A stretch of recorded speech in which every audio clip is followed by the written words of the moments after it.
Bonjour à tous et bienvenue dans Zoom, une émission dédiée à la femme, mais aussi aux activités qu'elle mène dans la société, dans divers domaines. Et aujourd'hui, dans Zoom, nous recevons Madame l'ambassadrice de France au Congo, Madame Claire Godoni. Madame Claire, bonjour. Bonjour. Merci de nous avoir accueillis chez vous, mais aussi merci de nous avoir accordé cette interview que nous réalisons aujourd'hui à l'orée de la journée du 8 mars, journée des droits de la femme. Madame l'ambassadrice, que représente la journée du 8 mars pour vous? La journée du 8 mars, d'abord, c'est ma journée. C'est notre journée, mesdames.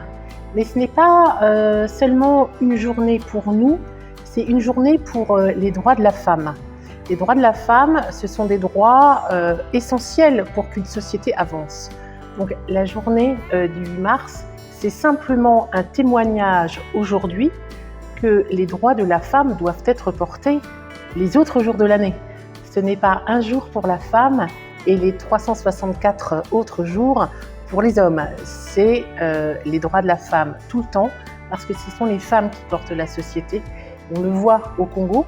Je rencontre tellement de jeunes femmes qui sont dans la société, dans les activités, dans les associations, extrêmement présentes, et aussi dans le monde économique.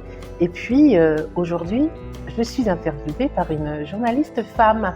Voilà, donc c'est vraiment pour marquer la place de la femme dans la société, dans son économie et dans son avenir. Merci beaucoup. Mais comment se décline aujourd'hui la vision de la France, la vision de votre vision dans la collaboration franco-congolaise? La journée que nous portons avec la relation franco-congolaise, elle se décline de plusieurs façons. La première façon, c'est d'avoir des activités particulières dans nos activités. Aujourd'hui, nous sommes ensemble. L'ambassade porte aussi des activités culturelles. Elle porte, l'année dernière, c'était les femmes et les médias, avec des formations pour des journalistes femmes. Nous avons cette année, puisque la France organise les Jeux olympiques et paralympiques en 2024, nous avons une approche, les femmes dans le sport. Vous avez vu les mouvements MeToo qui ont secoué un peu la planète entière, de voir comment la femme peut se positionner dans une société où elle est encore très contrainte. Donc ce sont des messages que nous apportons à nos sœurs congolaises, ici à l'ambassade, en disant il y a une solidarité féminine, et cette solidarité féminine, elle doit se redire tout le temps. Nous sommes des sœurs. L'autre chose, c'est que nous avons aussi des coopérations normalement assez classiques, avec le service culturel de l'ambassade, avec l'Agence française de développement et surtout en lien avec les partenaires congolais. Où est-ce qu'ils nous attendent? Où est-ce qu'on peut les aider? Et nous avions notamment participé à un projet des femmes comme public encore plus vulnérables du fait de leur handicap, et nous les avons portées dans des formations. Voilà, il y a tellement de choses. Nous portons aussi évidemment un aspect particulier sur les talents féminins. Et je dois dire qu'au Congo, il y a beaucoup de talents féminins, particulièrement dans le monde de la culture. Et on n'est pas les seuls à le dire, puisque notamment le prix RFI a été donné à Jessie B. C'est une grande fierté évidemment pour le Congo. C'est une jeune femme absolument brillante, mature. Voilà, donc on ne sait plus où donner la tête. Madame Claire, puisque nous parlons de la femme au Congo, mais quelles sont ces femmes-là qui vous inspirent, d'ici ou d'ailleurs?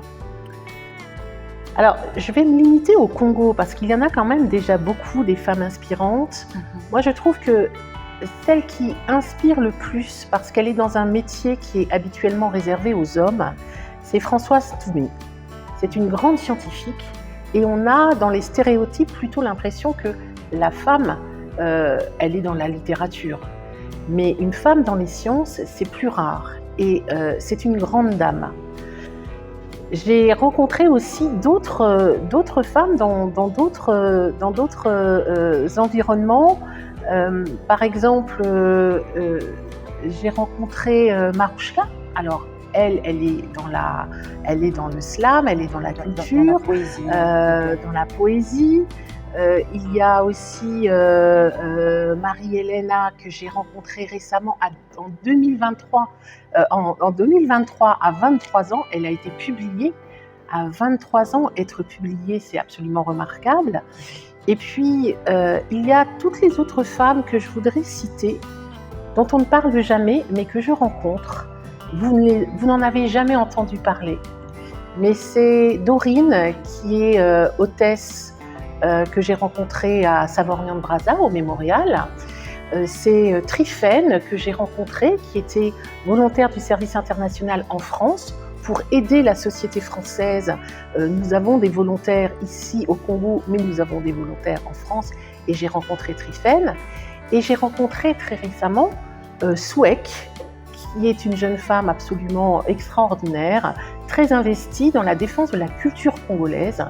Voilà, on n'en entend pas parler, mais moi je les vois et je suis extrêmement impressionnée. Madame Claire, nous allons encore revenir.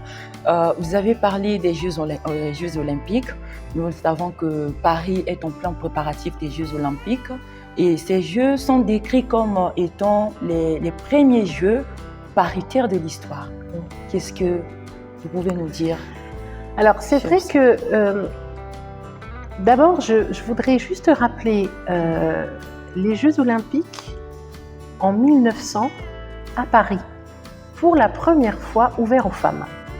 Avant, on ne pouvait pas nager, courir, sauter si on n'était pas un homme. Et donc ça a été déjà le premier chapitre. Cette année, pour les Jeux olympiques de 2024, les délégations seront totalement paritaires, les athlètes, les compétiteurs. Il y aura autant d'hommes que de femmes. Voilà comment s'inscrit la parité dans ces Jeux 2024. Madame, le 8 mars, nous serons dans la célébration de la femme.